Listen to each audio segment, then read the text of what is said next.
Bismillahirrahmanirrahim wal maqalatu rafi'atu an Abi Bakrin Siddiq radhiyallahu anhu. Wa ruwiya lan tinwa napa ana sak temne Kanjeng Nabi sallallahu alaihi wasallam kala dawuh sapa Nabi addu al azaima. Addu nglakoni ya sira kabeh al azaima ing barang-barang sing pokok, sing wajib.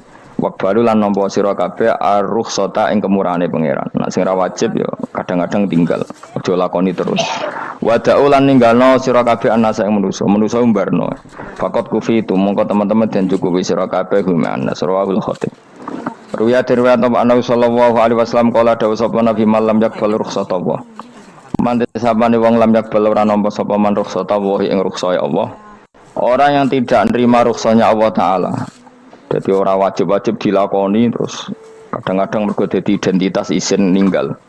Kalau wong biasa puasa Senin Kamis saking terkenal puasa Senin Kamis sampai muka napa isin. Iku dosane kok Gunung Arafah. Wis hadis iki apa lho wis ra puasa Senin Kamis. Dadi ala kenapa ora puasa Senin Kamis nampa ruksahe pengiran niku ora nampa jenenge gak nglakoni. Karena mongko ana iku ali ngatasi mamlat ismi sing disapa mislu jibali Arafah iku kaya Gunung Arafah. Jadi pangeran itu ya aneh sing apik to. Jadi misalnya ana wong maca Quran ra di sepuro iku dianggap ngenyek Quran. Wukuf ning Arafah kok nyangka dosane ra di sepuro dianggap ngenyek pangeran. Mane ana wong wali iku mergo ndablek. Dene wong ndablek ra wali iku goblok-gobloke wong. Jadi ke daftar wali lewat jalur napa? Ndablek. Tapi potongane ya tetep ra wali jenenge wis serabakan. Dadi wali niku gampang. Dene kok ora dadi wali wis bejane wong. Engko tak terangno carane dadi wali sing gampang-gampang ae. Nek mbok bar Ramadan tak deloke wis masuk ta urung. Nah ora tak sidangno engko. Ya dadi kan ora dadi wali usul ning pengadilan kudu dimenangno. Rawahu ngrawat hadis sapa Imam Ahmad. Wasiratu te syarat iku dumatun. Wasiratu tawi siratal mustaqim dulmatun peteng. Wasiraju te dalan lagu maring sirat wal yakinu yakin. Wa te kang yakin tahqiqu tasdiki iku benerno barang sing tasdik. Tahqiqu tasdiki iku tahqiq dalam benerno. Maksudnya kamu punya otoritas pemikiran yang akurat. Kanggo benerno bil ghaibi kan barang ghaib. Niki sing dadi ibadah kula nganti ketemu pangeran. Tahqiqu tasdiki iku duwe akurasi benerno. Bil ghaibi lan barang ghaib. Carane bi izalati kulli ghaibin kelawan ngilangno saben-saben sing dadekno kemamangan. Bi izalati kulli ghaibin kelawan ngilangno saben-saben barang sing dadekno kemamangan. Pun kula baleni nggih saking awal wal maqalatu rabi'ah kula terangno ya. An-Nabi Bakrin Siddiq radhiyallahu anhu dawe az-zulumatu khamsun. Dawe Abu Bakar kegelapan itu ada 5. Di mergo Abu Bakar wong saleh nek kegelapan yo luwe akeh. Dadi ora pati apal nek jumlahe akeh ora pati apal. Roe muk pira? 5. Nah, zaman akhir ora terima 5 ribuan napa? Ribuan. Nomor 1 hubud dunya. Seneng dunya. Seneng dunya macam-macam, seneng pangkat, seneng apa saja yang tidak mengantarkan ke akhirat. Iku darani napa? Dunya atau apa saja yang murahan niku darani dunya. Kalau terangno definisi dunia, dunia kata dana ya dunuan. Ana sing ulama nasrib sangka dania terus ditakhfif hamzah dadi dania terus ditakhfif hamzah dadi ya dania terus ngikuti wazan fu'la jadi dunya. Jadi anggar barang sing hina iku jenenge napa? Dunya. Utawa barang sing dekat iku jenenge dunya. Kemaknane dunia saiki, dana itu maknane dekat. Akhirat nanti. Srungokno wae kok kowe suwe-suwe paham. Sehingga sesuatu yang tidak murahan kayak sujud, kayak sedekah, kayak ngaji iku ora dunya. Ini kesaksian akhirat. Sehingga ngendika Ibnu Khaldun niku itu ngritik dunia ya yang perlu didik. Bahkan kadang akhirat pun didik pangeran, swarga pun kadang dikritik pangeran, nak wayahe perlu dikritik karena ada konteksnya. Ada konteksnya? Misalnya begini, saya punya kitab namanya Khilyatul Auliya atau Baqatul Asfiya. Saya sampai sekarang belajar kitab itu terus. Ini sekitar 14 jilid. Ini kitab indukan Ihya. Saya berkali-kali ngomong di mana-mana. Imam Ghazali dalam hal manaqibul akhyar, sejarah orang-orang pilihan itu nginduk kitab nama Khilyatul Auliya itu 14 jilid. Dalam ilmu tasawuf beliau nginduk kitab jenis Qutil Qulub, ini karangan Abu Thalib Al-Makki. Dalam fikih tentu beliau nginduk gurunya Imam Haromen. Dan memang kitab itu harus nginduk, kalau tidak namanya mukhtarik, bikin-bikin. Memang syaratnya ulama harus muttabi, dia hanya pengikut, tidak boleh kreasi. Kalau kreasi namanya bid'ah, bid'ah. Kalau terang, di situ ada cerita ada seorang sufi bodoh ngeritik dunia tak ngamal. Dunia wis ora ono benere, dunia ku nggon batang, pokoke dunia ku jifah batang. Sing berebut batang ya siap-siap rebutan mbek asu, pokoke ngomong wis tok ndi-ndi. Sayyidina Umar itu agak tersinggung dengan makalahnya orang sufi yang bodoh ini. Ya rata-rata orang sufi memang bodoh. Kecuali gelem ngaji fikih. Setelah ngomong ngalor ngidul dunia ku swelek terus dekne biasa lah wong sufi itu semilah dhewean terus orang lakoni popo, ngerti-ngerti lesu. Kok mangan wae lesu, orang sufi kan gitu. Singkat cerita terus Umar agak marah tapi beliau masih bisa mengendalikan diri terus kata beliau, "Sal sayyidah." Dan sal hada sayyid. Kamu tanya hada sayyid, maksudnya sayyid dalam bahasa dulu itu ya orang terhormat. Dalam bahasa zaman era itu maknanya sayyid itu masih apa? Sadat maksudnya bukan Habib, bukan. Kalau dalam bahasa Arab dulu itu memang kalau Habib itu ya Nabi, kalau Sayyid Sadat itu Sufia itu belum pasti maknanya apa? Habib ya, tokoh-tokoh yang diikuti dalam apa? Makalahnya, dalam apa? Makalahnya. Terus kata Ubay bin Ka'ab, dan ini menurut saya benar sekali, dan kamu harus mengikuti Ubay bin Ka'ab. Dia adalah termasuk 6 sahabat yang dipuji Nabi min ahlil Quran, apa? Yang dipuji Nabi min ahlil apa? Quran. Kata Ubay bin Ka'ab, lalu Anda masuk surga karena apa? Lalu Anda masuk neraka karena apa? Lalu Anda dapat ridho Allah karena apa? Kamu itu bisa masuk surga lihadidar karena kenangan di rumah ini, maksudnya karena dunia ini, karena sujud kamu, karena kebaikan kamu. Itu di mana? Allah mereferensi amal kamu ya di dunia ini. Kamu masuk surga karena sujud kamu di dunia ini. Nanti masuk neraka karena keangkuhan kamu di dunia ini. Fahadi dunya mi'yar. Dunia ini adalah takaran. Semua referensi Tuhan tentang akhirat itu merujuk kelakuan kita apa? Di dunia. Sehingga kalau kamu masuk surga selamanya lama, itu ya karena kebaikan kamu di dunia. Maka jangan kritik dunia ini. Karena dunia itu mahalu sujudika, mahalu ruku'ika, mahalu pokoknya dia marah-marah. Sehingga semenjak itu kata Ibnu Khaldun, orang tahu dunia yang dikritik adalah dari madatul kalimah daniyah, suatu yang murahan, apa? Yang murahan. Sehingga kalau misalnya orientasinya itu kebesaran li'ilai kalimatillah, maka itu tidak termasuk dunia. Dan yang suasananya akhirat tapi motifnya adalah kasal, kemalasan, itu yang benar-benar dunia. Makanya Imam Syafi'i sering kritik tasawuf itu sampai usisati tasawuf alal kasal. Ilmu tasawuf itu basisnya itu karena pemalas. Karena tadi misalnya begini, ini contoh paling gampang. Zaid itu di daerah pinggiran. Di daerah pinggiran di mana Islam itu minoritas. Terus dia ingin kaya raya supaya bisa bikin masjid atau bikin komunitas Islam. Atau dia ingin jabat jadi lurah supaya nggak ada pelarangan orang sholat karena dia yang punya otoritas bikin aturan. Atau kalau mungkin skup lebih besar dia ingin jadi bupati supaya daerah situ familiar dengan Islam karena pejabatnya Muslim. Itu tidak dunia karena semua orientasinya untuk mengawal sujud, mengawal kebenaran. Tapi kalau kamu di daerah pinggiran kemudian milih dhewean kabeh kersane pangeran sithik-sithik kersane pangeran terus kamu meninggalkan aktivitas dakwah, itu yang dunia karena motivasi kamu adalah al-kasal malas dari mewarnai buminya Allah ini dengan sujud. Ini yang banyak orang sufi salah paham. Makanya orang sufi harus ngaji fikih.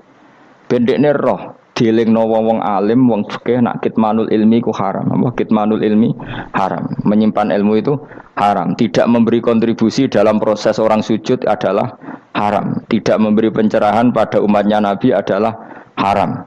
Menikmati keasikan eling pangeran dhewe adalah haram. Dia harus diingatkan gitu terus. Kalau enggak, itu bahaya bagi agama ini.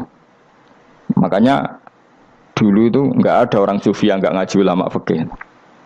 Sekarang kebalikan, malah wong sufi darani fikih mau kulit dekne wis tok hakikat sembrono. Oh tak tobat tenan nak ketemu aku.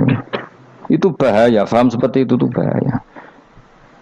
Karena sekarang itu sufi itu jadi identitas kesalehan. Jadi yang rumah kome sufi koyo sak dhuwure ahli napa? fikih. Itu bahaya. Karena tadi sufi itu akan ngeritik dunia sepedas-pedasnya. Kemudian ujung-ujungnya meninggalkan dunia, kemudian happy-happy asik be pangeran dewean dan membiarkan umatnya Nabi ini berserakan kemana-mana, tidak terlibat sama sekali, tidak memberi kontribusi sama sekali. Cara bahasa gampangannya orang gelem amar ma'ruf, gak gelem nahi mungkar. Tapi bahasa amar ma'ruf nahi mungkar kan saiki dadi gerakan ekstrim, makanya ora tak bahasa amar tidak peduli, tidak mulang. Mergo saiki bahasa saiki repot terus. Paham, ini penting kalau terang. Jadi kalau baleni malih ya. Sing dimaksud dunya ketika dikritik pangeran iku dunya sing sangka kata dani'ah, sesuatu sing murahan, sing enteng, sing nafsu. Iku jenenge napa? Dunya napa? Dunya. Tapi ketika sesuatu itu baik dan mengarah kepada Allah, iki jenenge dunya iki masru'atul akhirah. Maka dunya itu di dua status napa? Siji masru'atul akhirah. Dan ini status yang harus kita pakai. Makanya kata Imam Ghazali itu, kue nak radi duwe, sak penat-penate urip terus merasa enggak punya kenikmatan, datang saja ke kuburan dan yakinlah semua yang sedang mati keinginannya hanya satu, ingin kembali di dunia dan memperbaiki amal-amalnya. Berarti dunia adalah segala-galanya bagi orang yang sudah mati. Ya, orang yang sudah mati itu cita-citanya satu. La'alli arji, semoga kita kembali ke dunia. Untuk apa? Untuk membenahi semua kesalahan yang pernah dilakukan zaman yang dunia. Terus kamu ingat, fa'ana fid dunya, ya Allah, alhamdulillah sekarang masih saya di dunia. Artinya saya punya satu kesempatan yang diinginkan semua orang yang sudah mati di seluruh dunia. Lalu malah wali anu surip malah kepengen nang mati. Saking kakean kasus ini, apa? Kakean apa? Kakean kasus. Makanya di sini sirinya para rasul, para nabi itu sering donga Allahumma tawil umrona, sehingga banyak orang soleh mendoa supaya panjang apa umur. Itu karena pas itu yang hadir adalah dunia dengan makna masru'atul akhirah. Tapi ada juga wali dan nabi kadang-kadang donga, ya Allah, jika sebaiknya saya mati, mati saja. Itu ketika tergambar dunia yang sudah murahan, yang sudah arogan, yang sudah tidak jelas. Maka dunia ini punya dua status sekaligus. Jika prospek bagi Anda untuk masru'atul akhirah, maka nikmati senikmat-nikmatnya. Tapi jika bagi Anda ini sudah menjadi ladang maksiat apa-apa, maka jadikan dunia ini tempat tobat. Karena akhirat itu enggak ada apa-apanya dibanding dunia. Jadi akhirat itu hanya mereferensi dunia, apa? Mereferensi dunia. Ini penting kula aturno. Kadang-kadang sufi ku menyen goblok ora iso ngaji. Dia nganggep dunia sampai akhirat itu penting akhirat, tapi cara maknaninya salah. Lho kowe nganti ning akhirat mlebu swarga itu karena apa coba? Amal zaman di mana? Di dunia. Berarti penting mana dunia sama akhirat? Penting dunia karena akhirat mau efek, apa? Efek dunia ini yang pokok. Apa dunia ini yang pokok. Kalau Allah kan cara ngendikan tidak seperti itu. Allah cara ngendikan gini loh. Akhirat, maksudnya walal akhiratu khairul lakam nalula gini. Sesuatu yang berorientasi akhirat dan kemudian menjadikan kamu nyaman di akhirat itu khairul laka minal ula, itu lebih baik ketimbang dunia. Ora kok kowe nak ning dunia nak sepemelek ning akhirat apik ora ngarang ngono, nak ning dunia melek ning akhirat luwih parah. Kayak melaratem cek ngene iki kan, tapi kan cek iso ngopi, cek iso mangan tengkleng. Coba ning akhirat gak iso blas, dunyel-nyel malaikat ngawur. Gayamu bareng melarat iso ning dunya lara lah, nek akhirat penak. Aku yakin ora luwih lara, tak jamin. Ngeraine kan ketara nak ngono. Keliru omongan aku ning dunya lara lah sementing nek akhirat penak itu ndak bisa. Kowe nyifati dunya nggon lara iku serapati ridho mbek pangeran. Berarti ketika iso ngopi ra syukur, ketika iso mangan ra syukur, anane nyifati dunya lara. Berarti rapati ridho mbek pangeran. Malah dibles-blesno sebenarnya. Pemenang nak pengurus akhirate aku tak tekek. Mak kula mbok pengurus mbok ora sok ben. Tapi gak ada rencana kula daftar dadi panitia apa? Akhirat. Tapi kira tak syafaat dia ambiarno karena ini penting kula terangno. Makanya Imam Syafi'i masyhur makalah beliau tentang fikih dan tasawuf itu. Nggih saya kutip ya, dan saya memang saya hafalkan terus makna teman. Faqihan wa sufiyan fakun laisa wahida fa inni wa haqqu wa iyyaka ansahu. Terus kata beliau mensifati orang fikih fa hadza qasin lam yadhuq qalbuhu tuqa. Wa hadza jahulun kaifadul jahli yasluhu, itu masyhur. Di dunia ini identitas di dunia kita, dunia ulama itu hanya dua. Kalau nggak sufi ya faqih. Kamu jangan jadi salah satu. Faqih adalah orang sing qasin, itu qalbuhu qasin, hatinya itu keras, hatinya atos. Lam jadu qalbuhu tuqas, gak ditakwa blas. Wong faqih ora ditakwa blas, gak diempati blas.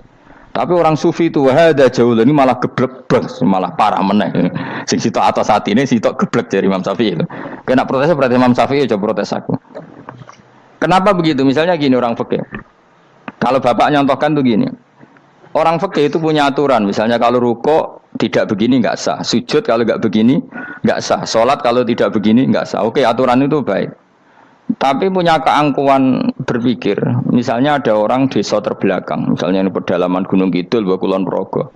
Ada orang yang ditobatkan orang-orang sufi. Orang sufi itu ya sing rodok goblok-goblok itu. Misalnya nobatkan.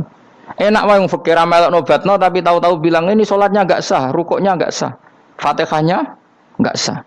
Jare sing sufi, wah semane nobatno ora iso salat apa ora disahno. Si sufi ya goblok pisan, ketika ngawal si ajudannya tadi salat, enggak dikawal. Sehingga banyak aliran di Jawa salat ala kali Jogo ya ono Fatihah mau meneng tok. Sitok sujud tok. Jadi ini sitok atas atine, ora gelem bina tapi muni rasa. Sing sitok goblok, ora tahu nerusno pembinaan. Akhirnya ya mandek ning satu kesalahan dan diwaris ya bergenerasi-generasi. Makanya kata Imam Syafi'i itu sitok goblok, sitok atas atine. Jadi kamu jangan jadi salah satu itu. Makanya kamu aman karena kamu tidak sufi ya tidak fakih. Makanya enggak masuk enggak masuk yang dikritik Imam Syafi'i. Kamu sufi ya ndak, fakih ya ndak. Makanya kalau Imam Syafi'i ngeritik itu, tapi alhamdulillah saya ndak dua-duanya.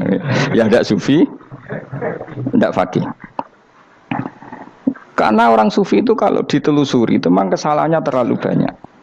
Kecuali dia mau ngaji fikih. Kenapa? Kecuali dia mau ngaji fikih. Kayak tadi misalnya, sampai Imam Syafi'i zaman itu duka yang menghentikan usisat tasawuf alal kasal. Ilmu tasawuf itu dibina itu berdasar kemalasan. Loh, saya punya teman sufi banyak. Saya ini kiai loh. Punya teman sufi banyak. Teko ning nggon kula Gus donya wis rusak, sementing sakniki wis ngatah-ngatahno istighfar.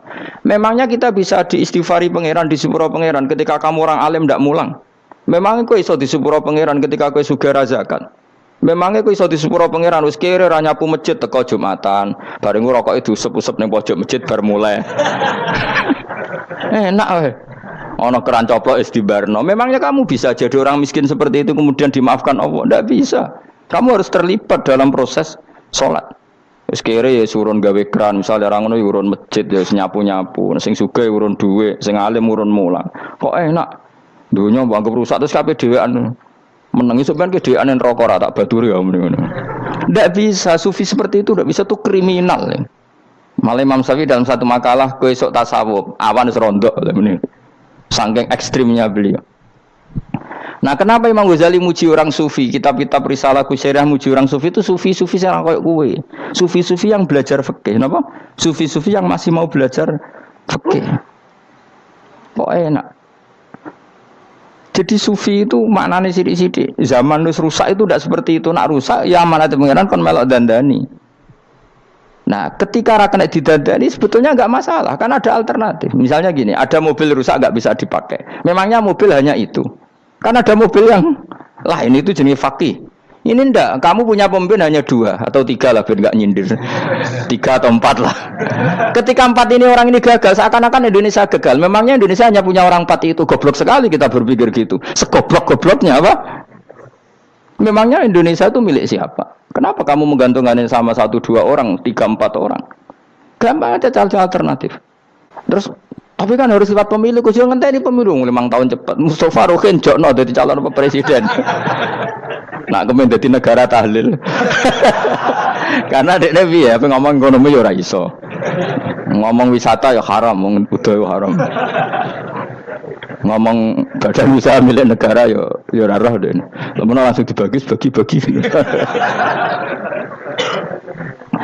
Tapi kelirunya kita selalu begitu. Ketika kecewa sama pemimpin, seakan-akan dunia ini tergantung pemimpin itu. Mana ada dunia ini dipasrahkan sama makhluk oleh Allah. Dunia ini milik Allah, enggak pernah dipasrahkan makhluk. Bahkan kiai mati pun enggak ngefek pada agama. Dulu sahabat meninggal agama jalan, wali songo orang-orang pilihan meninggal agama jalan. Karena Allah tidak ridho dunia ini, agama ini, dunia maupun agama dipasrahkan sama seseorang. Allah yang mengurus dunia ini. Apa nak konglomerat mati terus wong melarat kabeh? Tidak kan? Apa nak wong soleh mati terus wong bejat kabeh? Tidak. Allah yang mengurus agama ini, mengurus dunia ini. Saking goblokem, nak ono kecewa mbek makhluk ini. Terus ya Allah, terus seakan-akan dunia ini runtuh. Ono pegatan sakake saiki ora ono sing lanang. Banyak orang pegatan terus untuk bojo luwih apik. Bojone mati sing wedok malah makmur akeh to ora. Makanya pangeran nanya manusa iku entek-entekan. Allah nate ngendikan gini Mas dalam pegatan. Unik ngendikane pangeran. Ya rada manekno wong pegatan. Wa iya tafarraqa yughnillahu kullam min saati. Kamu tidak usah takut dalam suami istri itu bercerai.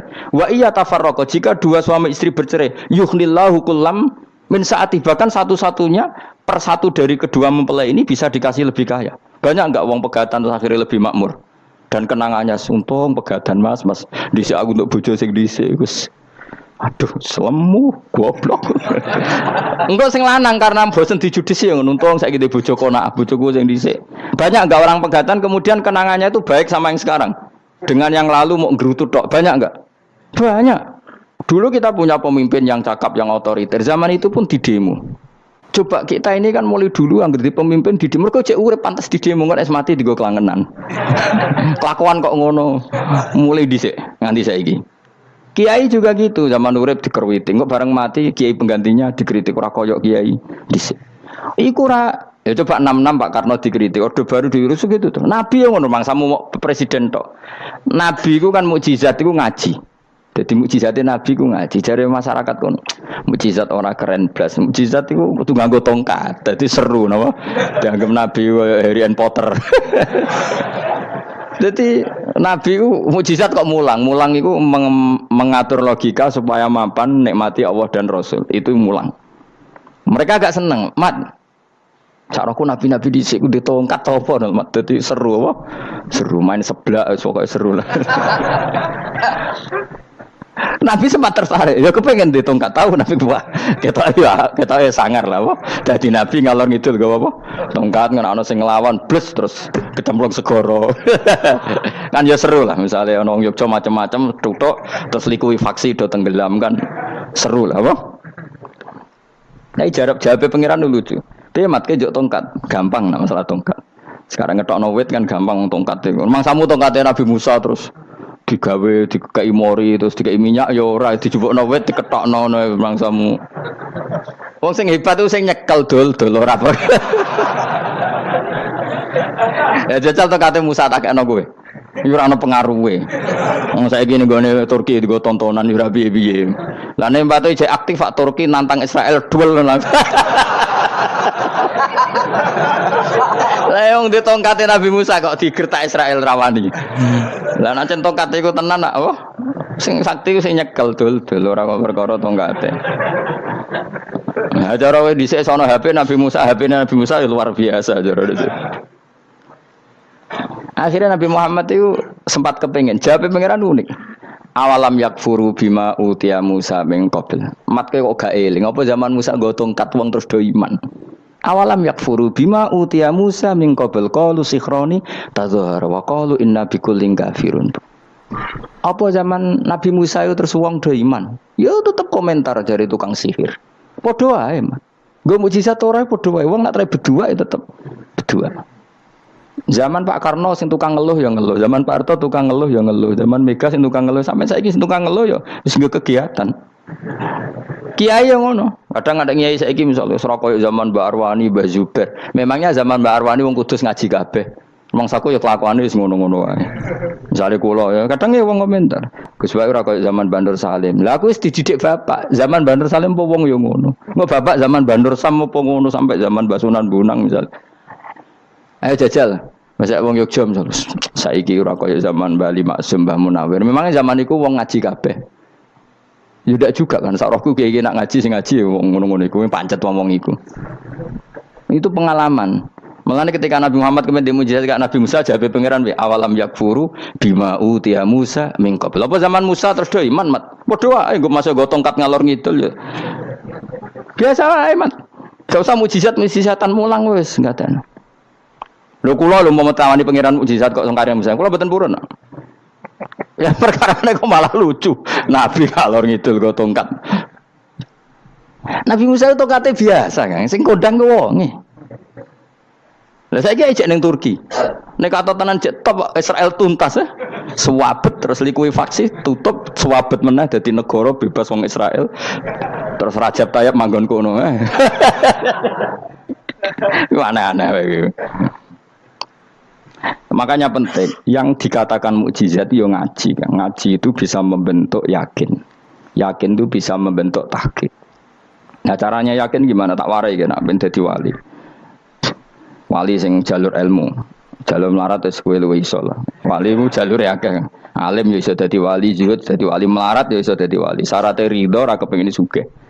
Ya syaratnya melarat dadi wali ridho ora terbersit kepengin sugih ora tau muni lho umpama aku di dhuwit ora dadi wali muni umpama tok wis ora dadi wali. Jadi fa inna law taftahu amala syaiton karena mengatakan umpama iku wis buka pintu setan. Jalur apa ke? Nah alim syaratnya hafal Quran hafal ribuan hadis. Ayo nak zuhud kudu syaratnya ra di HP ra anan. Nak fakir ra oleh diangen-angen ae milih ndi. Apa rasa dadi wali? Gak usah ya. Kalau terang, ini penting. Kenapa saya sering kritik orang sufi? Karena sufi sekarang itu beda dengan sufi dulu. Di Jawa Timur itu keluarnya para kiai ya gitu. Kalau ada orang ikut torekoh tertentu, terus gak gelem ngaji takrib. Akhirnya elinge pangeran suwengi tapi sesucine keliru. Masalah didik anak bojo keliru. Karena ya mau sementing la ilaha illallah terus maca la ilaha illallah terus itu gimana? Kalau kita iman sama Allah, ternyata iman dengan aturan-aturan Allah. Misalnya kita seneng cawe wedok, terus mbok sebut jenenge tok, kono njuk wedak ra mbok kei, njuk mangan ra mbok kei. Terus kamu tidak mempelajari sing disenengi pacaran ku apa? Senang Allah itu maknanya senang ketentuannya Allah. Allah yang murka itu apa? Kalau kita zina, kalau kita maling, ketika korupsi. Allah yang suka apa? Kalau kita sujud. Lalu syaratnya sujud apa? Harus dalam keadaan suci dari hadas besar maupun hadas kecil dan tempatnya tidak ada najis. Bahkan harus gitu. Itu senang Allah kok menurut Allah sewengi terus pingsan, kesemper. Terus nak tepak harus darani wali. Nak darani wali ono salam template. Wah apa-apaanan. Lan cara bapak kula saking kerase. Lah wong darani wali nek melete keren aku jare. Tak top aku jare. Lah kok saged, Pak? Paling zaman akhir darani wali dadi gula, wong salah templek ngekeki dhuwit.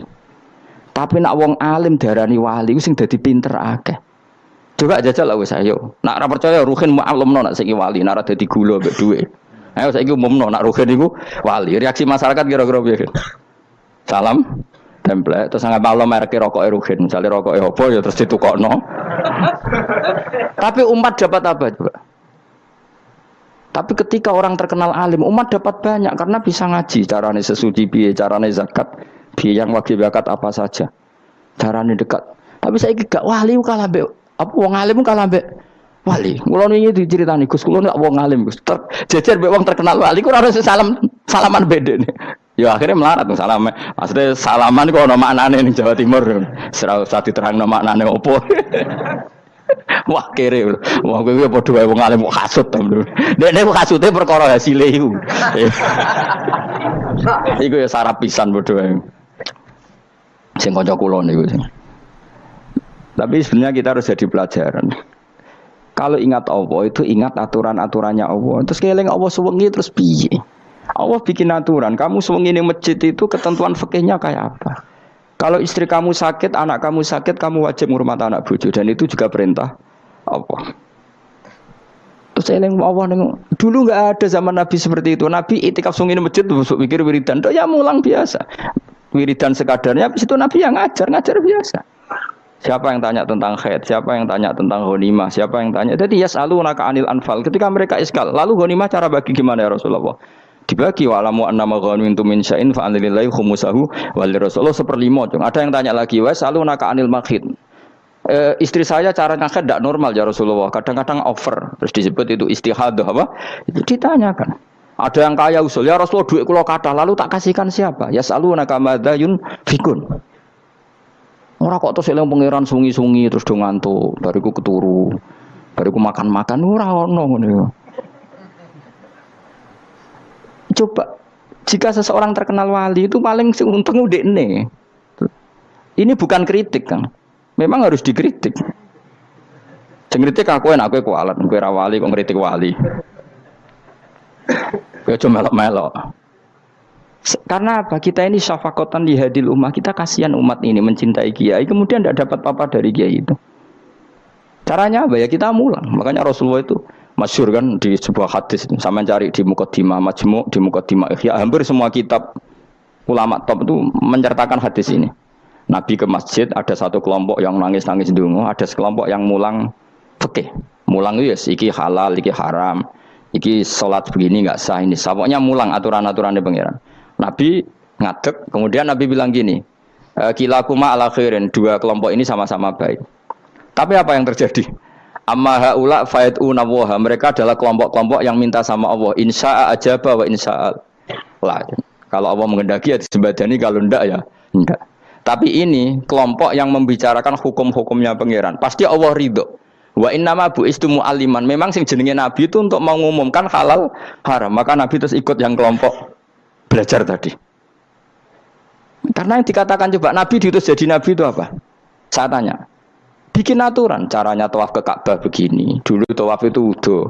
Dulu tawaf itu bawa hubal lata. Dulu tawaf itu dengan penuh kemusyrikan. Nabi datang. Cong tawaf itu aturannya gini. Enggak boleh ada yang berbau syirik.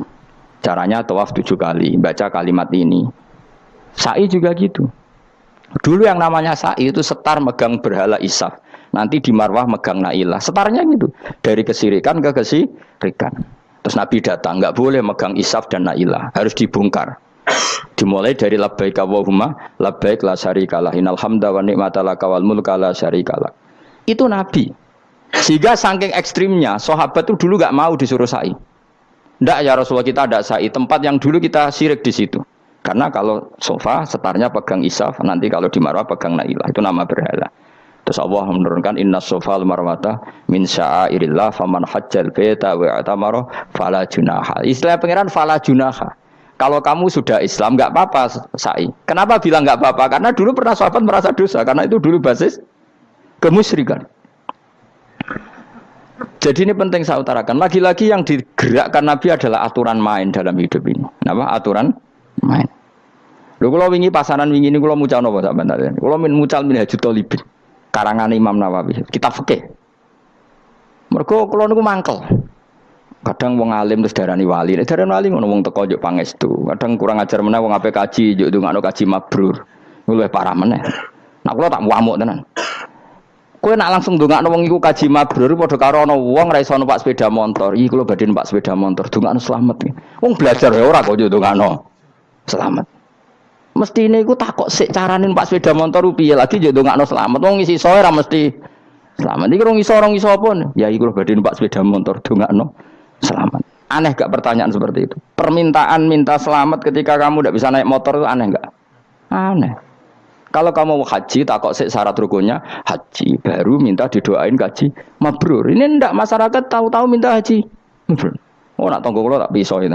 Untung ngomong Rembang rawat aku loh. Jadi orang sing wani. Agar mereka haji, Gus kula badhe haji supaya sah piye Gus. Tak ulang ngono. Tak ulang tenan kan. Selain tentu belajar di manasik. Paling ndak dengan fatwa seperti ini orang terbiasa nak tekone manasik ku dirungokno. Napa? Kadang ya ora tekone manasik ngantuk tok. Itu tidak bisa, harus diwarai. Misalnya tawaf dimulai dari Hajar Aswad dan usahakan menjauh dari Ka'bah 1 meter atau setengah meter. Karena kalau terlalu mepet Ka'bah, takutnya tadi nginjek pondasi Ka'bah. Jadi tidak ngitari Ka'bah tapi tawaf di atas Ka'bah. Kedua, kalau terlalu dekat, kiswah Ka'bah itu mulat tokah bitit. Kiswah Ka'bah itu penuh dengan minyak. Dan kalau terlalu dekat menyentuh, padahal orang ikhram itu enggak boleh nyentuh kiswah. Jadi harus diterangkan. Kok malah kaji marungge kalau gitu terus dongo nangis. Belum nangis servisnya akeh. Itu apa-apaan? Mau dibawa kemana agama ini? Kemudian sing juk dongo sugih gene nangis tenanan oleh nyangone luwe akeh. Nek cara bapak nangis yo seruwet zaman. Wis ora nangis-nangis anak dadi kiai. Pokoke ulang nek ra gelem wis ben ngono. Tobat song ini tobat ya mareni uteknya niki mareni. Coba contohkan analogi hal yang gampang. Ono wong ra iso numpak sepeda motor datang ke kamu minta didoakan selamat, aneh ndak? Urutannya ya belajar apa? Sesuk ono wong ra iso salat, ih dongakno salat kula niku makbulah. Makbulah mbahmu. Takbir ro Fatihah ro ya kabeh itu ono urutane. Lah itu ulama. Jadi makanya Rasulullah hanya gabung sama yang mualliman, yang guru. Dan ketika Allah nyifati Rasul itu apa coba? Rabbana wa ba'ats fihim rasulam minhum yaslu alaihim ayati wa yuzakkihim wa yu'allimuhumul kitab wal hikmah. Rasul itu sifatnya yang diulang-ulang pangeran tuh yaslu alaihim ayatika, membaca ayat-ayatmu, artinya apa coba? Mulang kan? Wa yuzakkihim, membersihkan akhlak-akhlak mereka, artinya apa? Mulang kan? Wa yu'allimuhumul kitab wal hikmah, artinya apa? Mulang. Nabi itu disifati dalam satu ayat itu gayanya ada sampai 3 kali sifat, tapi maknanya mulang kabeh. Yaslu alaihim ayatika, artinya apa? Membacakan ayat-ayat Allah, artinya apa? Mulang kan? Wa yu'allimuhum, artinya apa? Mulang. Wa yuzakkihim, bersihkan mereka, membina, artinya apa? Mulang. Makanya saya pernah ketika tawaf, anak-anak sarang yang idolakan saya itu, saya ingin di depan multazam jenengan berdoa. Saya yang ngamini karena doa jenengan saja mohon. Ngaji sih, nak ngaji kok tak dengar, nak eling, nak ora yo wis. Ya guys, oke, jam 2 malam kita di atas tingkat 3 kalau nggak salah pas itu di Mekah deh. Mulang Bukhari guys, kalau ngaji Bukhari begini, ya tak ulang. Jam 2 saya ngajar sampai subuh sekitar 2 jam. Habis itu lagi donga dengar pemultasan. Kalau donga sederhana Gusti, bocah-bocah niki mugi-mugi wonten gunane teng umat Rasulillah, purun mulang mboten kedunyane. Amin ya, amin. Padahal di antara mereka kita ada sing donga pengen rabi, berkata wis tuwa. Ayo kula dongane ya Allah. Ini di depan multazam semoga anak-anak ini manfaat umatnya Kanjeng Nabi, purun mulang, purun napa-napa teng masyarakat. Wis iku tok amin amin pun bareng. Karena itu yang saya bisa tanggung jawab di depan Allah Subhanahu wa taala. Coba kamu berani enggak di depan Allah terus kayak ngomong dunia. Karena hanya mulang yang bisa mengantar manusia mencintai Allah dan Rasul. Coba barokahnya kabeh kiai darani harame zina. Berapa juta orang yang tidak berzina gara-gara dawe para kiai nak wong zina sok ben dakare dikwetok, virgine ditunjuk malaikat. Entah cara ngulang gimana, cara tahdzir gimana terserah gayanya kiai masing mungkin Mustafa nyontokno payudara nek diguantung wong dene jorok penyerot. Dadi nek roken duwe pinter meneh dakare apa dikwetok. Barokahnya tahdzir seperti itu berapa juta orang yang kemudian tidak zina. Berapa orang enggak jadi rentenir gara-gara cerita para kiai? Berapa ribu juta orang yang enggak bodoh nih mergo apa dari ilate itu apa digunting malaikat. Ini kan sudah kebaikan yang sudah masif. Kenapa tidak kita tiru? Lalu ada gerakan wong tekone masjid sudah jeleng Allah tok terus gak jelas ilinge iku perkara apa? Lho kalau itu selingan enggak apa-apa Kang, ya 1 jam, setengah jam. Liyane iku ya tetap dibelajarkan halal haram. Ya, tapi kalau mereka bilang, lah tapi kalau buatan sakit ya nyewa kan orang nganggur-nganggur ruhin Mustafa kan iso disokon mulang mabadik fikih. Ojo nyewa aku wis kiye gede larang. Ini kan murah 200.000, 300. Lho kula ra narep lah wong kan wis rawani nyangoni sithik. Jare Mbah Mun resiko gak seneng kiye gede. Wis salami templek kadung ra pantes. Salami sithik lho kadung gak pantes. Mulane ajane kiai ayu ngundang kiai cilik ae. Kiai gede ku resiko. Ya misale mulang fikih ngongkon aku. Wong wis sepakat. Nah, kowe kan sangoni 200 kan pantes kan ya. Kowe piro, Mas? Nyoro, mulai dari bangun kiai cilik ku tak bangel sugih. Kalau nak kiai gede wong nyalami templek sithik ku ya isin. Nek kiai cilik ku ya biasa wae. Padahal sing iki luwih butuh. Ya sakit nek kiai cilik ku ya sakit. Tapi salah ilmune ra ngontapi akhirnya ya wis tok kono wae makome tok kono. Ya saya ulang lagi ya. Makanya kritik kita pada sufi itu bukan karena kita benci orang sufi enggak. Kecuali mereka mau belajar fikih. Dulu itu biasa ulama top sufi ngaji kiai fikih itu biasa. Kiai fikihnya ya ngaji ulama. Dulu kata Imam Syafi'i sehebat itu kamu kira enggak ngaji tasawuf? Ya ngaji ya biasa sama teman-temannya tasawuf kecil-kecilokan. Sama tak cerita Imam Syafi'i itu punya teman dekat namanya Syaiban Ar-Ra'i. Itu nak kecil-kecilokan fikih lucu. Kira rasa tersinggung sebagai partai fikih ya rasa tersinggung biasa wae.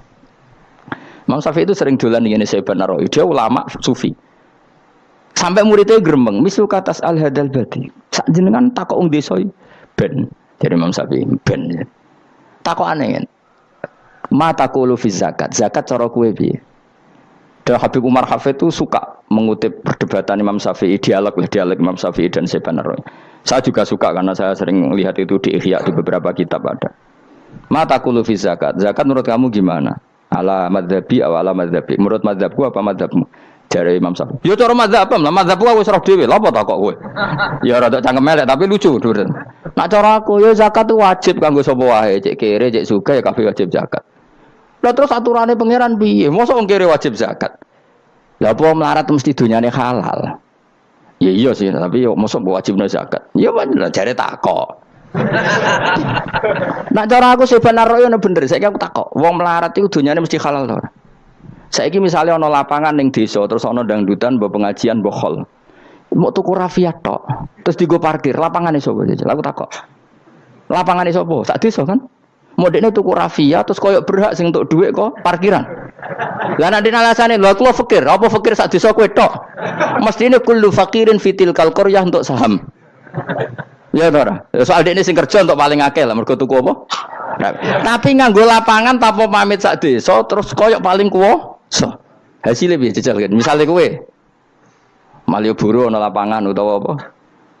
Alun-alun utara selatan. Terus kowe mau modal tuku rafia mbok go parkir. Iku milkul amah apa milkuka? Jawab. Milkul amah berarti semua orang berhak. Paling sing ora berhak sandi mbek Pak Jokowi mergo sugih. Terus hasilnya mbok bagi wong melarat sak desa apa mbok pek tok? Jawab, gak usah izin, biasa wae. Lah iku hasil sangka harta bersama apa sangka donyam dhewe? Ayo jawab. Kok terus kok mulai dari apa nak wong melarat dunyane mesti pemenah wong melarat engkek tukang gasap. Misalnya Ruhin dadi kondektur bis. Sing numpak kanca jalalen itu separuh digratisi gak mbek Ruhin kira-kira. Digratisi. Bise sapa jajal. Kere engkek. Ya ora. Mboten kok sambayar santai mawon, santai biyahmu. Utawa melarat supir Ruhin nggawa rentalan mobile wong. Terus aku ape lunga, aku tak derekno santai. Iku gasap to ora. Wong ra melok duwe kok nyilai. Wong melarat dosane ya, gak jare seven roki cara pendapat kula napa pendapate jenengan? Ya cara pendapat nak pendapat kok wis roh. Wong melarat lah wajib zakat. Nah iku jenenge wong sufi. Wong sufi sing roh fikih. Jare Imam Syafi'i sakjane sufi yo ngene iki, sufi waras iki maksudnya wong sufi tapi cek roh fikih. Jadi misalnya kayak melarat terus Jumatan kok wudu mikir iki banyune sapa? Sing bayar listrik sapa? Urun 2.000 buat 3.000 paling enggak ya make itu ya urun. Ora tambah sufi tambah juga alasan melarat. Oh kewajiban suge-suge melarat bagian ngerusak wae. Bareng kerane putung nggak ngerti dakok ngono wae. Kondo panitia masjid Pak kerane rusak Pak. Semare wong sugih do medhit melane masjid rusak. Mergo melarat lah ya medhit. Lho melarat yo akeh dosane masa melarat terus. Saya contoh gampang ngelola parkir aja coba. Itu lapangannya siapa? Lapangan umum apa edekne? Kok iso terus wae edekne mau urun apa coba? Rafia gini. Rafia udah hasilnya Rafia gue rosak gulung. 10.000. Pira? 5.000. Untuk pira kan? Sewengi misalnya ono dangdutan. Untuk pira, Mus? Untuk nak pira? 500.000 untuk angsal. Terus duit 500.000 songko mentasarrufkan lapangan. Iku edene tau sak desa. Tapi sama ini sudah berjalan tak anggap baik. Engko nang terus sing melarat do demo. Jare ngajine Gus Baik dibagi ya mari fitnah ya ora ngono mau aku cerita ben roh dosane ngono. Aja kok dadi gerakan apa? Wah mari fitnah kok chaos Indonesia. Maksudnya ben ngerti hukumnya pangeran apa? Paling enggak gelem istighfar napa?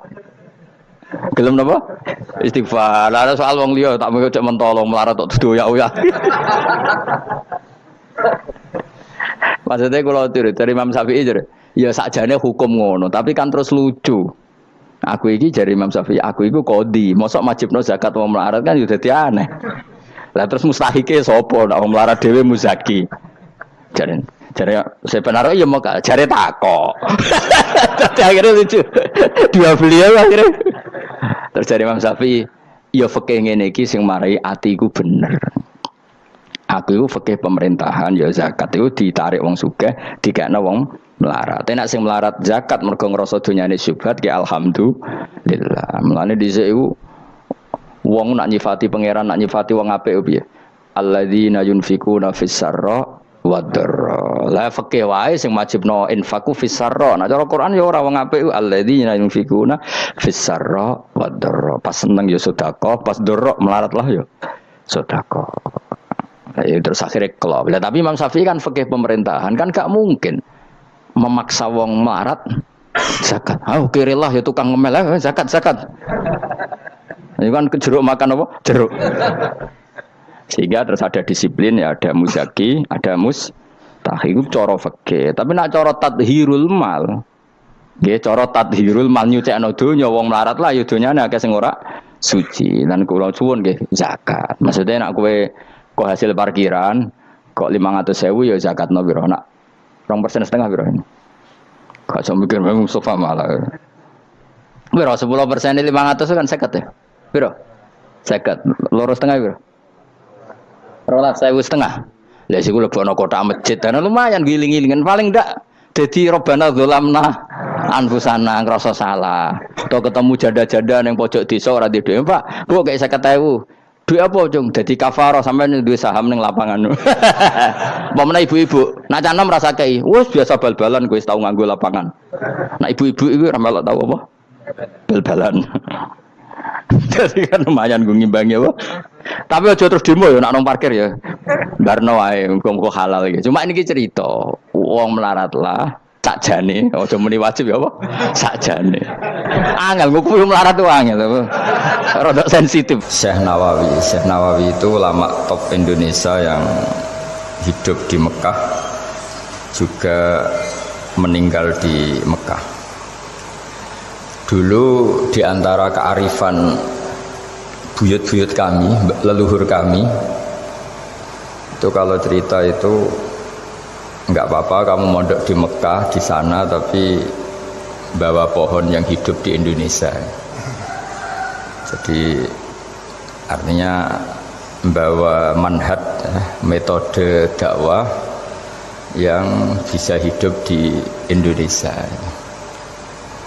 Ini penting kata Mbah Mun karena wa ma arsalna min rasulin illa bilisani qaumi. Semua rasul diutus itu pasti sesuai kultur kaumnya. Saya punya sedikit cerita tentang kultur. Kultur itu nilai yang disepakati masyarakat, meskipun persepsi itu salah. Saya cerita sedikit tentang keunikan kultur. Nabi Yunus itu nabi. Di mana-mana nabi itu mengajak ke tauhid, ajaran yang benar ini. Dan dulu nabi itu nggak punya polisi, nggak punya densus, jadi tidak bisa nabi nyuruh yang nggak setuju tangkap, itu tidak bisa. Tapi punya Tuhan ya. Jadi kalau yang tidak percaya dakwahnya itu ancamannya azab. Dulu itu nggak ada polisi, tidak ada pengadilan, sehingga kalau ada kesalahan itu ancamannya itu akan turun apa? Azab, siksa itu. Sekarang kan kalau kita jadi pemimpin kan agak enak itu, punya keamanan, punya macam-macam lah. Singkat cerita, sudah dakwah sekian tahun itu umatnya nggak percaya kalau beliau seorang nabi bahwa ajaran tauhid itu benar. Akhirnya cerita ini terkenal sekali, mungkin beberapa terputus ya, tapi terputus cerita ini saya ceritakan secara lengkap. Terus beliau cerita, ini waktu sudah lama saya dakwah, sudah lama saya sosialisasi itu tentang kebenaran, Anda tetap nggak iman ini 3 hari lagi pasti ada adab. 3 hari ada adab itu delalah masyarakatnya tuh kepikiran. Jangan-jangan iya gitu. Nah, ketika jangan-jangan iya itu diintip, rumahnya Nabi Yunus itu diintip, ya agak aneh. Diintip delalah orangnya nggak ada itu kalau Quran bahasakan abaqo itu minggat itu pergi nggak pamit ya. Itu bahasanya abaqo itu minggat. Meskipun kita tidak mungkin membahasakan Nabi itu minggat, tapi dibahasakan tindakan kan tidak mungkin karena nggak pamit itu. Jadi harus dibahasakan minggat itu. Quran sendiri bahasakan abaqo. Nah, cara berpikir masyarakat gini, kalau kampung ini mau dibalik sama Allah, mau ada adab, logikanya yang tahu akan ada adab itu pasti sudah pergi. Padahal Nabi Yunus pergi ini bukan karena takut adab, mangkel. Senyai suwi gagal seminggat ya kan gitu. Jadi ada kiai minggat itu ya ada dalilnya, karena dulu itu kalau mangkel itu suami yang mangkel istri itu ya harus minggat, istri ya harus minggat. Dulu itu ya boleh, maksudnya boleh itu ya kalau darurat ya minggat sedikit lah, tidak apa-apa. Nah, Nabi Yunus itu minggat tadi abaqo itu kalau dalam bahasa Arab pergi gak pamit ya. Kalau orang Jawa bilang minggat. Kalau itu sebetulnya saking mangkelnya, saking emosinya, beliau akhirnya meninggalkan kaumnya tanpa pamit. Tapi kaumnya itu menjadi tahu bahwa ini serius Yunus. Buktinya dia agak berani di kampung, berarti mau ada adab betul itu. Dan efek positif dari teori itu, teori kultur tadi. Kalau ada azab pasti dia pertama yang lari. Kayak dukun itu. Kenapa kita tidak percaya dukun nomor itu? Itu kan paling yang minta nomor dulu ada SDSB itu. Forecast itu kan paling salam template-nya kan 100.000. Padahal dulu forecast itu berapa? Kalau menang. Kan miliaran ya, juta. Itu untuk kultur kita agak percaya dukun kan ngapain ngumpulin uang 100.000 kalau dia tahu nomornya kan mendingan tombok sendiri gitu. Itu kan. Jadi orang itu mesti punya teori umum untuk membenarkan sesuatu atau membohongkan itu. Akhirnya umatnya Nabi Yunus itu iman. Iman itu artinya percaya kalau ini tidak main-main. Buktinya Nabi Yunus gak berani di situ. Akhirnya mereka tobat. Saat itu juga mereka wiridan di lapangan. Terus semua kesalahannya diselesaikan. Sampai ada rumah yang sudah dibangun permanen karena di tanah tetangga dirobohkan saat itu juga. Bahkan ada batu yang dulu nyuri, satu dua batu yang dulu hasil nyuri, saat itu juga dirobohkan, dikembalikan sama yang punya. Hari itu semua kedoliman diselesaikan. Ini penting saya utarakan, jadi tobat itu tidak hanya istighfar. Kalau istighfar ribet, tobatnya orang punya utang terus istighfar gitu kan ribet.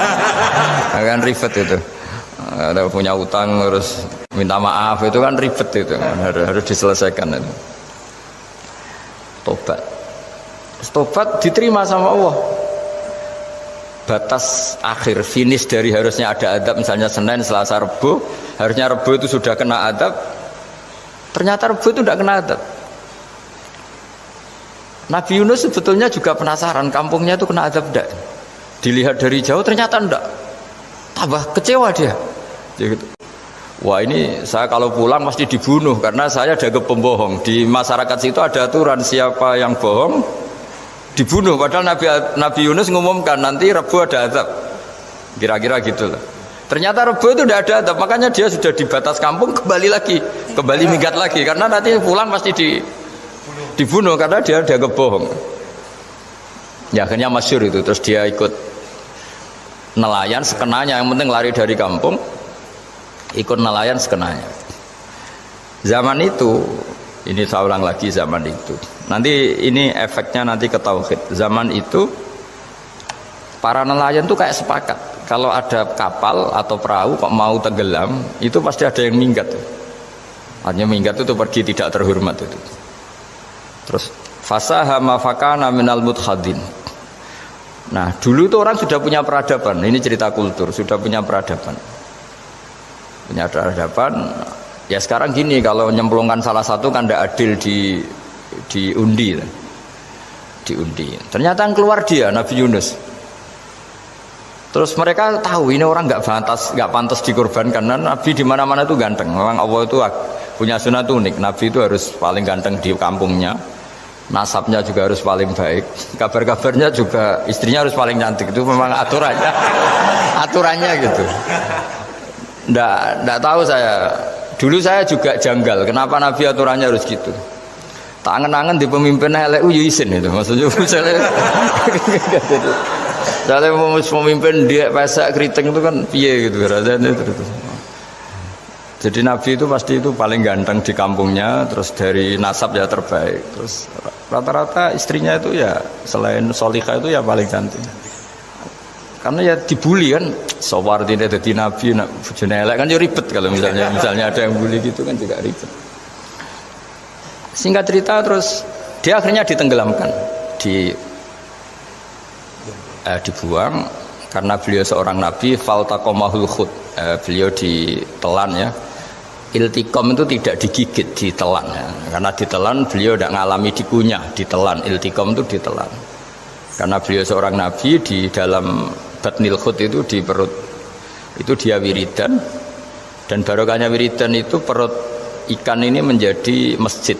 Dia nyaman di situ, nyaman karena terus ngalami karomah lah. Andikan wali itu ngalamin karomah. Nah kesimpulan dari cerita ini itu apa? Masyarakat itu akan selalu dengan kulturnya sendiri. Para nabi juga punya kultur sendiri. Dan Allah yang ngelola itu semua. Saya ulang lagi, Allah yang ngelola itu semua. Makanya terus dua kultur ini kalau Allah menghendaki itu gampang sekali. Akhirnya yang terjadi apa? Nabi Yunus jadi kasih sanksi Allah karena pergi tidak pamit. Masyarakatnya justru enggak karena tobat. Dan tobatnya masyarakatnya ini karena keliru dengan makna bukan dosa. Andai kan Nabi Yunus saat itu kok di rumah ingin ikan adab, itu masyarakat mesti tidak percaya kan ada adab. Mau ada adab kok dia di rumah gitu.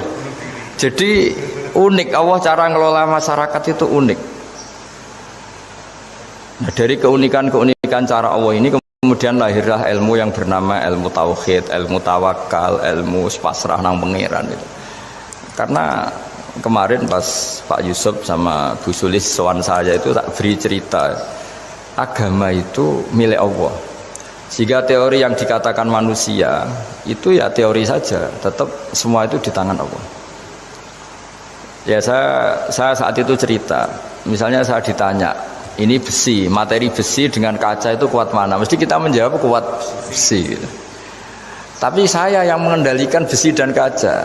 Ternyata saya punya merencanakan menghancurkan besi, menetapkan kaca ini tak simpan, akhirnya puluhan tahun. Yang ini saya rencanakan saya hancurkan itu. Andai kan si yang menjawab tadi tahu rencana saya, mesti kuat bilang kuat kaca gitu. Kalau tahu.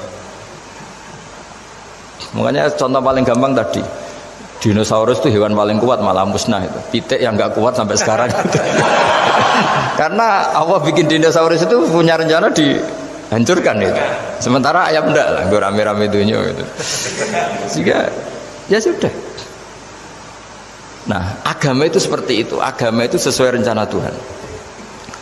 Sehingga ini cerita Nabi.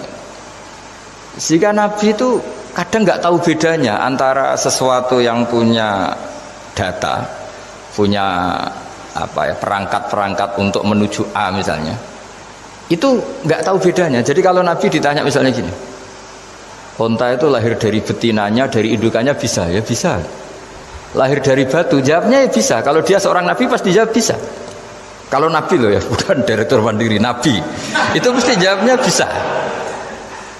Jadi kalau Nabi ditanya, mata air itu keluar dari bumi kedalaman 7 meter, bisa. Keluar dari sini, dari meja, jawabannya ya bisa. Karena Nabi itu saking dekatnya Allah, tahu betul bahwa perangkat di dunia ini tidak bisa mendikte Allah. Semua itu kehendak Allah. Logika yang terbangun Nabi itu sebenarnya gampang ya. Kalau kita teliti itu, makanya gampang itu sesuatu yang benar itu pasti bisa dijelaskan secara gampang. Nah ini ngaji tauhid biar tidak terlalu berteori terus. Karena kalau saya cerita uang pinter jenengan. Dan saya tidak ingin pinter tentang uang. Tak beri contoh. Nah ini supaya nanti kalau sampean suatu saat meninggal ketemu Mungkar Nakir itu tahu cara menghadapi. Nanti tak warai tekniknya. Tak warai tekniknya. Bocorannya. Bocorannya tadi. Makanya ada cerita agama ini baik sekali. Orang bocorkan ujian nasional itu kriminal, bisa ditangkap Pak Rosidi. Tapi agama ini pertanyaan Mungkar Nakir dibocorkan semua kiai, itu nggak ditangkap sama Mungkar Nakir. Harusnya kan rugi karena ini pertanyaan, tapi semua kiai kan sudah membocorkan. Nanti pertanyaannya di kuburan itu man rabbuka, Tuhanmu siapa, agamamu apa. Itu kan sudah dibocorkan, tapi itu nggak dianggap kriminal. Sementara kita sekolah SD, sekolah SMP bocorkan soal itu dianggap kriminal. Padahal kalau harusnya boleh. Maksudnya kalau menuruti teori itu harusnya boleh kan. Mau pertanyaan Mungkar Nakir selesai dibocorkan kan. Ada dasarnya kan? Ya tapi kan tidak ada itu. Harusnya boleh. Tapi kan terus jadi nggak ujian kalau dibocorkan itu. Tidak ada itu. Harusnya boleh. Tapi kan terus jadi nggak ujian kalau dibocorkan. Jadi dibocorkan. Kurang apanya baiknya agama ini? Pertanyaan sepenting itu dibocorkan dan kiai-kiai nggak ditangkap sama Mungkar Nakir, ya ada itu aja. Saya ulang lagi ya supaya kita ingat fitrah salimah. Soal Anda modern monggo lah, tapi saya sebagai kiai akan ngajari kalian tentang fitrah salimah. Jadi kalau kamu itu benar-benar beragama, ini misalnya kertas, ini lempengan baja. Kalau kamu beragama, ya terserah jenengan. Karena bisa saja, ya terserah jenengan. Karena bisa saja kertas ini arsip nasional, baja ini tak niatkan, tak luluhkan, tak hancurkan. Sehingga kalau kita ngomong ya secara materi harus ditambah ya, secara materi kuat baja ya Allah. Tapi secara substansi jenengan ya terserah jenengan, monggo. Nah, di sini yang mulai orang lupa itu karena selalu menjawab pasti kuat baja. Kata pasti ini yang akhirnya orang menghilangkan teori beragama. Berdasar logika aja. Berdasar logika. Nah, akhirnya para nabi, para wali itu ditanya. Saya punya kitab karangannya Abdul Hamid, orang alim. Kitab itu dulu saya ngaji lama sekali, sampai sekarang saya pelajarin. Manusia itu dijebak hukum adat, padahal adat itu ya tidak terlibat. Misalnya kalau ada telur jadi ayam normal gitu. Ya tadi indukan unta melahirkan unta normal itu, indukan sapi melahirkan sapi normal. Tapi kalau para nabi itu bilang ya nggak normal, nggak normal artinya tetap ada kekuatan Tuhan. Indukan unta tahu apa tentang unta? Dia punya kekuatan apa? Bisa melahirkan unta, bisa menciptakan unta di perutnya, bisa ada jantungnya, ada paru-parunya, ada ususnya. Dia bisa apa? Di situ ada tangan Tuhan itu. Karena para nabi cara berpikir gitu, melihat tembok ya sama. Tembok sama indukan unta itu sama, sama-sama mungkin mengeluarkan unta. Sehingga ketika Nabi Soleh ditanya, bukti apa kekuasaan Tuhanmu? Apa bisa mengeluarkan unta dari batu besar ini? Jawabannya Nabi Soleh ya bisa, ya bisa.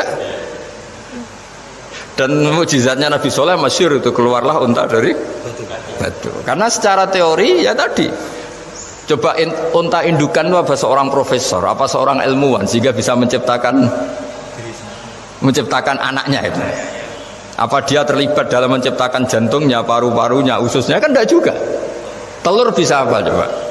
Gobloknya bukan main telur itu kan. Tapi bisa mengeluarkan ayam, dia bisa apa? Nah, para nabi, para wali itu tahu semuanya itu kekuasaannya Allah. Nah, kalau karena kekuasaan Allah, bedanya apa dengan tembok? Makanya Nabi Muhammad ketika di padang pasir, semua sahabat bingung, nggak ada air, ya Nabi santai aja. Ini gimana Nabi gak ada air, nanti orang mati kehausan. Nabi ya santai aja. Kamu ingin air katanya. Iya. Terus Nabi nunjuk apa itu ya sudah, terus ada air. Ada yang keluar dari jemarinya, ada. Karena Nabi itu gak tahu bedanya antara ini mungkin dan tidak mungkin, tuh gak tahunya itu ya semuanya itu Allah. Kalau kamu kan gak, wah daerah gini gak mungkin ada air. Ini kan padang pasir. Air itu biasanya di daerah hutan gini malah berteori macam-macam. Seakan-akan tidak ada Tuhan. Jadi kalau orang nggak bakat wali pasti berpikirnya gitu. Makanya nggak wali-wali itu memang nggak bakat, karena itu kan artinya menafikan kekuasaannya Allah kan. Seakan-akan Allah tidak mampu bikin air di situ. Tapi kalau Nabi santai aja. Makanya Nabi Ibrahim ketika mau dibakar ya santai aja. Menurut beliau api bisa apa? Jadi itu meskipun hukum adat itu ya selalu berjalan ya. Normalnya api yang membakar, di padang pasir normalnya ya nggak ada air, normalnya batu ya nggak mengeluarkan onta. Tapi kamu jangan terjebak oleh keseharian yang Anda lihat. Tetap di balik itu ada kekuasaannya Allah Subhanahu wa Ta'ala. Nah, ini yang namanya iman.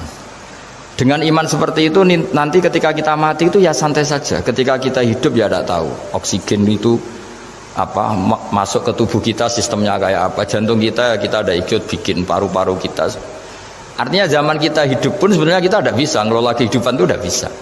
Nah kalau sama nggak bisa, nanti setelah mati juga tidak bisa. Ya sudah, ketika kita hidup yang ngelola juga Allah, ketika mati juga yang ngelola.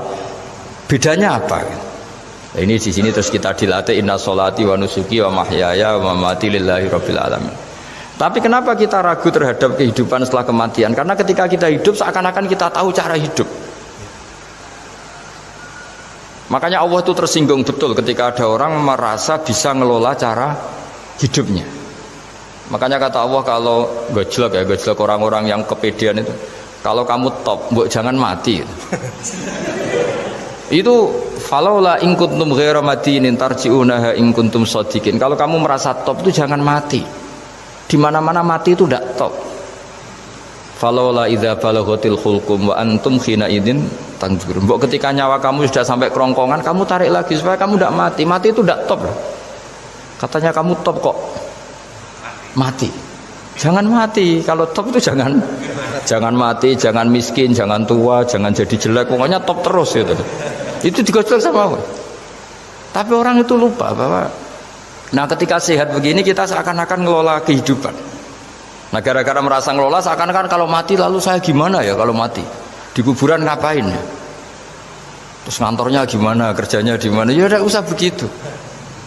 Nah ini di sini pentingnya tauhid. Orang dilatih berpikir al-khalqul awal. Afa'ayina bil khalqil awal. Kalau dalam bahasa Yasin disebut kul yuhyi alladzi ansha'aha awwala marrah.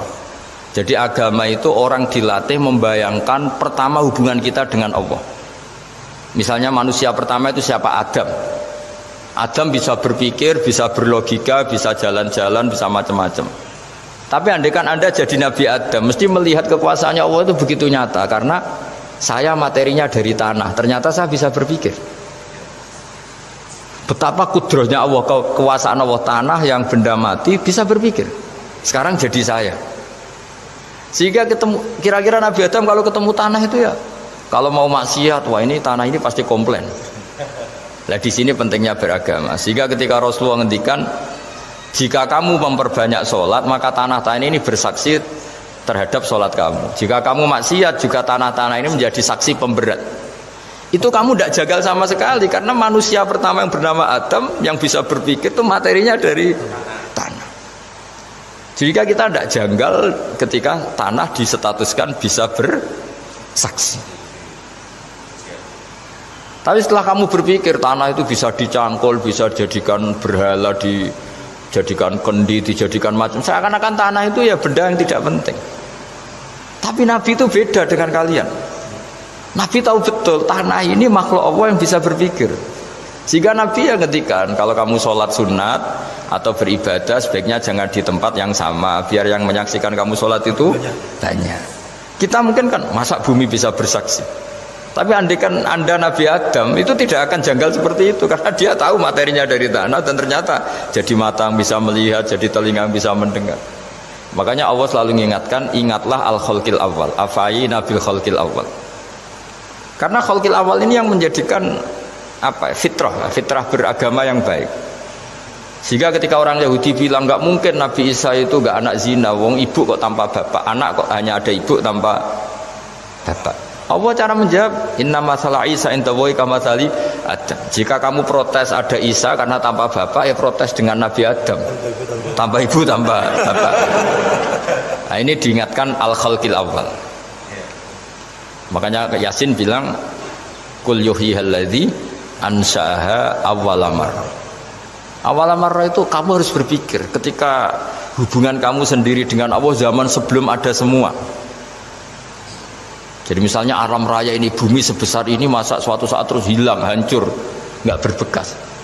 Ingat saja, bumi ini mulai dulu ya nggak ada. Diadakan oleh kekuatan besar yang super ada, yaitu Allah Subhanahu Wa Taala. Nah di sini kenapa faham-faham ateis itu hilang di dunia. Meskipun ada itu karena saking mungkin kurang peradaban. Makanya guru-guru mulai zaman Nabi Adam sampai sekarang itu cara berpikir sederhana. Bumi ini kadung ada. Di mana-mana sesuatu yang ada pasti disebabkan yang lebih ada. Kan nggak mungkin bumi yang ada kemudian penciptanya itu tidak ada. Itu kan ngajak goblok bareng gitu kira-kira gitu. Sok sesuatu yang ada disebabkan oleh sesuatu yang tiada. Maka guru-guru itu ngajari pertama sifat Allah itu wujud. Karena ini wujud super atau kausa prima, terus kiai bilang wajibil wujud. Wajibil wujud terjemahan bebasnya ya wujud super. Super ada. Karena wujudnya Allah itu yang mempengaruhi ya semua alam raya ini, dia harus di depan. Masa yang menciptakan di belakang. Makanya terus disifati qadim. Qadim itu harus lebih dulu atau awal. Nah, makanya ketika Fir'aun ngaku Tuhan itu cara membatalkan Nabi Musa itu sederhana. Kalau kamu Tuhan, berarti bapak kamu nggak ada Tuhan karena Tuhannya terlambat datang. Nah, itu langsung, oh iya ya kalau, ya kan berarti babanya dia tanpa Tuhan kan Tuhannya baru kemarin. Aktenya baru diurus, aktenya baru diurus itu Tuhannya. Makanya Fir'aun itu akhirnya Nabi Musa punya pengaruh besar di kalangan punggawa Fir'aun. Karena ketika debat terbuka itu punggawanya dengar. Akhirnya mereka iman sama Nabi Musa. Ini disebut wa qala rajulun mu'minun min ali fir'auna yaktumu imana. Banyak yang diam-diam ini iman karena logika Fir'aun jadi Tuhan itu enggak masuk akal. Yang benar adalah Tuhannya Nabi Musa. Nah, orang-orang ini itu ya dibilang enggak loyal ya pokoknya dia iman.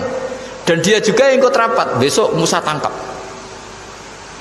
Karena mereka sudah iman sama Musa, terus sebelum eksekusi itu datang, ini datang ke Musa. Tadi malam saya ikut rapat. Keputusannya Anda ditangkap mau dibunuh, jangan lari saja dulu kan. Jadi kan nggak bisa disebut pengkhianatan kan, ini orang baik. Jadi malamnya ikut rapat, besok Musa tangkap bunuh. Iya Nabi Musa paginya sebelum di itu Musa saya nanti malam ikut rapat dan keputusannya Anda ditangkap dibunuh, kamu lari saja sekarang. Nah kenapa iman? Karena logika yang dibangun Nabi Musa. Makanya ciri utama kebenaran itu bal naqdhifu bil haqqi 'alal batil fayadmaghuhu fa idza huwa zahid. Kebenaran sejati itu boleh diuji di mana saja. Dan Anda tidak usah khawatir kebenaran sejati itu kalah. Pasti menang. Kalau kebenaran itu kebenaran sejati pasti menang. Nah, di sini terus ada ulama-ulama kayak banyak lah termasuk di Indonesia kayak Pak Quraisy kayak yang nyaman saja anak-anaknya di luar negeri karena merasa kebenaran sejati itu tidak akan kalah. Sehingga ketika ada negara yang begitu maju, saya pernah ditanya sama orang yang kuliah di Inggris, di Swiss, Gus, saya ini kan orang Indonesia, tapi pengagum negara Swiss, Swedia, negara di sana itu makmur, terus tertib.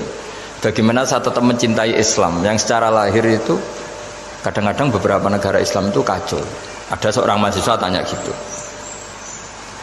Dia tanya, cara ingat Allah, ya membela Islam kira-kira gitu. Terus tak kasih tahu dia, ketika Anda muji negara-negara itu makmur, sejahtera, itu sebetulnya tetap utang jasa terbesar itu sama Tuhan. Pejabat bisa apa ketika Allah misalnya nggak bikin air? Negara bisa apa misalnya ketika Allah itu nggak bikin oksigen? Tetap semua ketertiban itu karena kehendak Allah. Berarti utang jasa kamu di negara manapun tetap sama Allah, bukan pada yang lain. Bahwa ada hukum sosial manusia, oke lah, kedua, ketiga, harus terima kasih. Hanya dia sadar. Nah masalahnya kita ketika di negara yang makmur gitu, pikiran kita, oh presidennya hebat, menterinya hebat, tata sosialnya hebat. Oke, gak apa-apa, muji manusia itu gak apa-apa. Tapi tetap itu semua di bawah muji Allah Subhanahu wa ta'ala. Ada air begini ciptaan Allah, ada oksigen sehat ciptaannya Allah. Sehingga muji pertama itu kepada, apa artinya kehebatan manusia ketika ada gempa besar, ada likuifaksi, ada macam-macam. Nah maksud saya ngaji di sini ingat Allah itu dengan cara seperti itu, sehingga ketika kita hidup di negara manapun ya utang jasa pertama pikiran kita sama Allah Subhanahu wa ta'ala. Tapi kalau enggak, kamu terjebak hukum adat tadi, di mana-mana ayam itu yang mengeluarkan telur mengeluarkan ayam, nggak bisa batu ini mengeluarkan ayam, keliru kamu. Ketika ayam mengeluarkan telur, memangnya ayam itu bisa? Apa dia berpikir sekolah dulu gimana ya cara punya telur? Kan ya tidak juga. Tidak berkehendak juga. Apa ketika mata kamu bisa melihat terus kamu merencanakan gimana ya mata supaya bisa melihat? Ya tahu-tahu sudah melihat. Nah, di sini disebut afa'ayina bil khalqil awwal ansha'aha awwalan marrah wa huwa alladhi yabda'ul khalqa tsumma yu'iduhu wa huwa ahwanu alaih. Allah selalu mengingatkan. Nah, iman yang baik itu iman yang seperti saya utarakan tadi. Kamu ingat kekuasaan Allah ketika belum ada apa-apa. Belum ada apa-apa ya Allah bikin manusia itu dari tanah, bikin ayam ya dari tanah, bikin sapi ya dari tanah. Bahkan semuanya dari ketiadaan. Nah, dengan iman seperti itu, nanti kalau kamu ngaji hadis, Nabi bisa mengeluarkan air dari apa? Dari jemarinya. Terus Nabi Ibrahim dibakar gak apa-apa. Nabi Soleh bisa mengeluarkan unta dari batu besar. Nabi Musa bisa menyibak laut hanya dengan tongkatnya. Itu semuanya kamu tidak jangka. Karena tadi ingat bahwa kekuasaan Allah itu tidak terbatas. Nah, itu cara iman yang benar. Sehingga nanti ketika kita mati juga gitu. Ketika kita hidup ya tidak bisa ngatur jantung kita, paru-paru kita. Pasti sama lah. Setelah kita mati juga tidak bisa ngatur. Yang hanya ngatur Allah Subhanahu wa taala. Hidup kita dalam kendali Allah, mati kita dalam kendali Allah. Ya sudah, terus kita mati ya nyaman saja. Saking nyamannya itu orang-orang soleh kalau mati itu jarang berdoa. Bukan karena apa-apa, kalau berdoa itu resikonya kan gini, mustajab ndak ya, dikabulkan ndak itu. Itu menjadikan setan punya peluang masuk, diganggu. Makanya ajarannya Nabi, mangkana akhiru kalamihi la ilaha illallah wa fi riwayatin Allah dakhalal jannah. Jadi kalau mau mati bersaksi saja, sudah ini enggak saatnya berdoa, saatnya bersaksi. Makanya hanya disuruh bilang Allah, Allah, Allah. Dan supaya ini menjadi akhir kalimat. Sehingga nanti keren lah. Ketika ketemu Allah, apa akhir kalimat kamu yang kamu lafadzkan? Allah, Allah.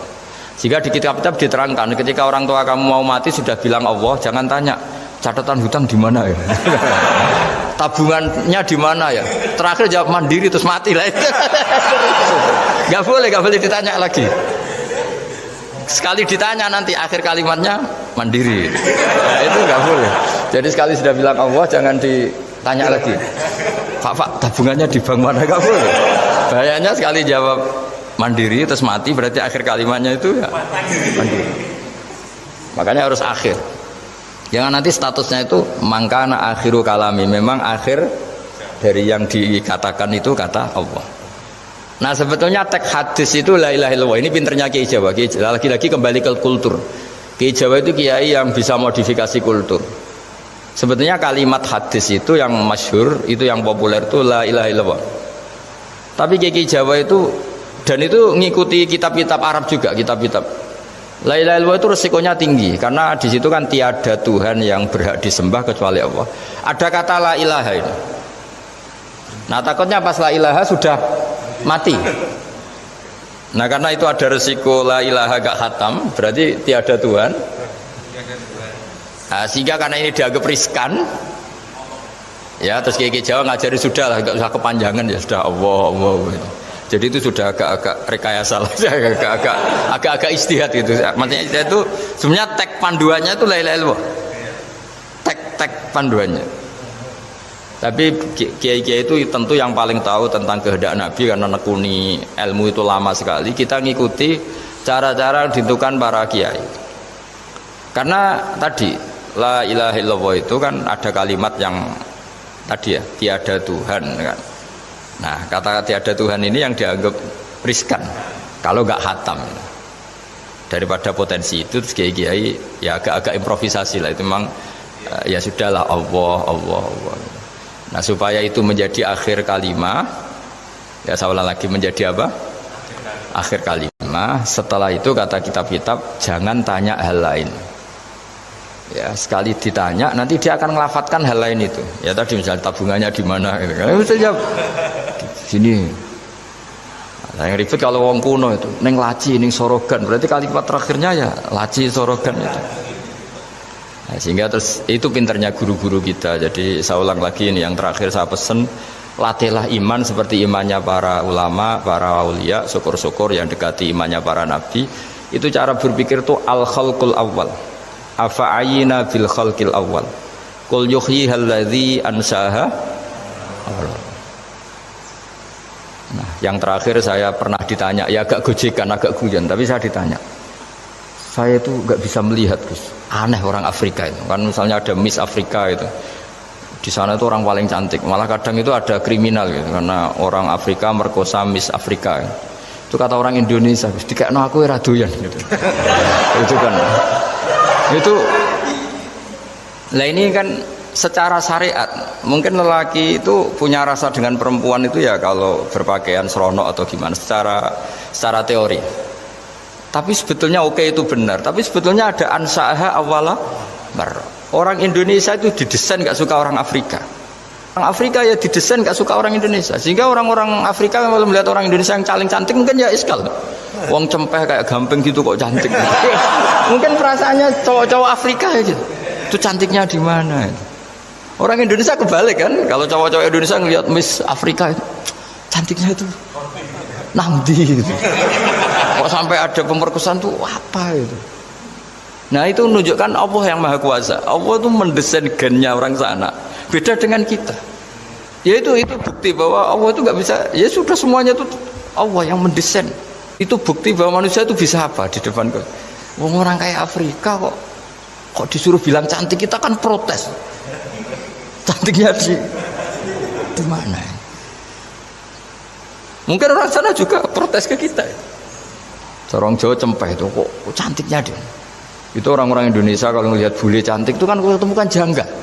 Orang-orang Jogja, bule wayune nang ndi gitu. Kulitnya gitu kan ya, sama mereka juga bilang kita mungkin seperti itu. Itu namanya didesain ansyaha awal apa? Marrah. Sudah memang desainnya seperti itu. Nah di sini supaya kita ingat. Nah, ingat bahwa hati juga gitu. Ketika kita cinta istri itu janggal betul kalau terjadi konflik. Tapi kalau sedang konflik itu janggal betul terjadi perdamaian. Lagi mau ngangkel itu ya problem betul. Nah ini di sini pentingnya iman. Orang terus disuruh berdoa ya muqallibal qulub tsabbit qalbi ala dini, karena kita tidak tahu cara berpikir. Ada perempuan cantik sering merengut, pecintanya ya banyak, dianggap pemikir serius. Tapi kalau baru gedeng namanya ya merengut, bukan pemikir. Orang senyum itu kita seneng gitu. Tapi kalau baru gak seneng, murahan guyu. Itu jadi manusia itu unik. Halnya sama, tapi cara nganalisis beda. Tinggal sedang seneng apa enggak.